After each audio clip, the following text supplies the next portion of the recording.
BA third year की कक्षा में आप सभी का स्वागत है। हमारा अभी सेकंड पेपर चल रहा है जिसके अंतर्गत हम निबंध पढ़ रहे हैं। आज हम पढ़ेंगे डॉक्टर रामविलास शर्मा द्वारा लिखा गया निबंध प्रेमचंद और भाषा समस्या।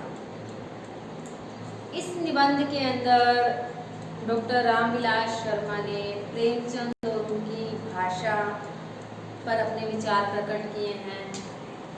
तो इस निबंध के अंदर जो मुख्य बातें हैं उनको हम इन बिंदुओं के माध्यम से समझेंगे। तो सबसे पहला बिंदु है बोधगम्यता।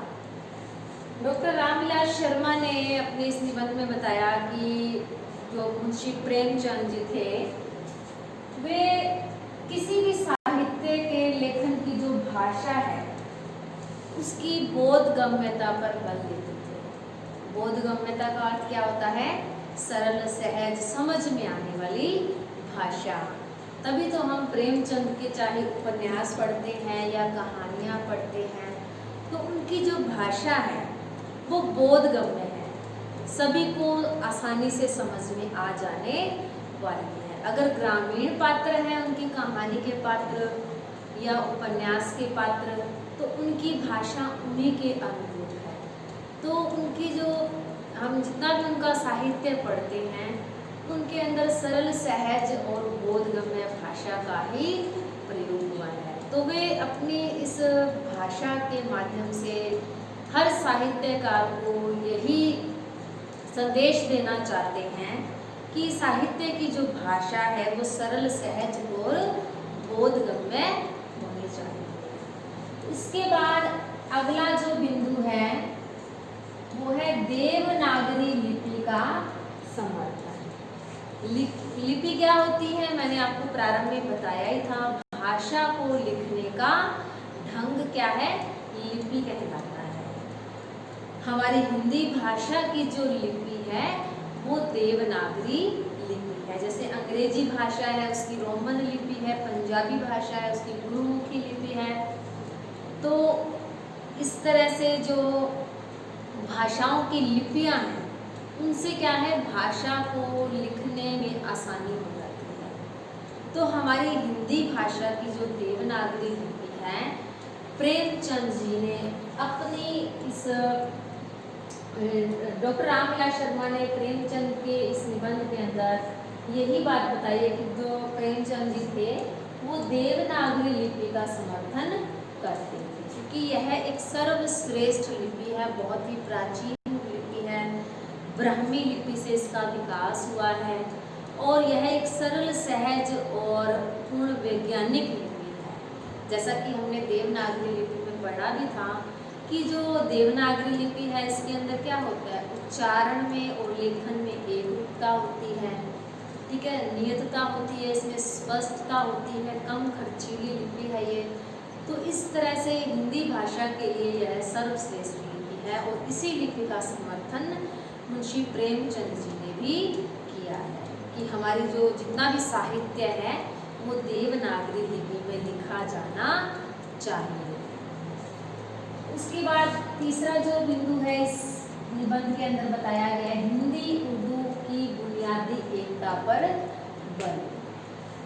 मुंशी प्रेमचंद जो है भाषा को धर्म के नाम पर नहीं बांटना चाहते थे। उन्होंने हमेशा ही हिंदी व उर्दू दोनों ही भाषाओं का समान समर्थन किया है और दोनों की बुनियादी एकता पर बल भी दिया है। तभी तो प्रेमचंद जी ने क्या है, हिंदी भाषा में भी अपना साहित्य लिखा है और उर्दू भाषा में भी साहित्य लिखा है। उनकी कितनी ही कहानियाँ हैं, जैसे सोजे वतन है उन्होंने उर्दू में लिखी है और रंगभूमि, करमभूमि उपन्यास है वे हिंदी भाषा में लिखे हुए हैं।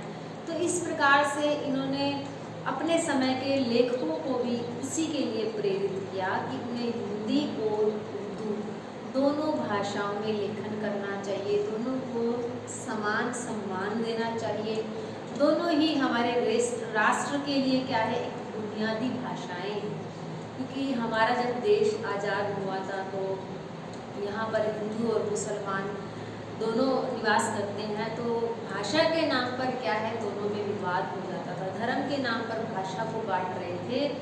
तो जब मुंशी प्रेमचंद ने यह देखा तो उन्होंने क्या है, साहित्य के माध्यम से अपनी कहानियों में, अपने उपन्यासों में इस मुद्दे को उठा करके आने वाली जो चिंता है उसको जागृत किया था कि भाषा को कभी भी हमें धर्म के नाम पर नहीं बांटना चाहिए। दोनों ही सम्मान के योग्य भाषाएं हैं।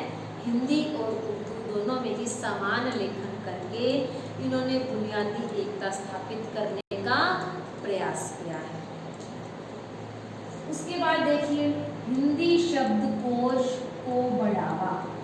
मुंशी प्रेमचंद जी ने अपनी भाषा साहित्य के अंदर क्या है, हिंदी शब्दकोश को बढ़ावा देने पर बल दिया है, ताकि जो अन्य भाषी लोग हैं वो क्या है, हिंदी भाषा को आसानी से समझ सकें। आप देखोगे कि हमारी हिंदी भाषा जो है उसने अन्य भाषाओं से कितने ही शब्द ग्रहण किए हैं, जैसे उर्दू से, अरबी से, फारसी भाषा से, अंग्रेजी भाषा से, पुर्तगाली भाषा से।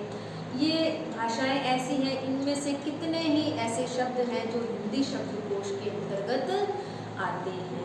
तो इससे क्या है, हमारी हिंदी भाषा का शब्दकोश भी बढ़ा है और अन्य भाषाओं के जो लोग हैं वे हिंदी भाषा को समझने में सक्षम हो पाए हैं। तो इसकी जो शुरुआत की थी वो मुंशी प्रेमचंद ने ही की थी।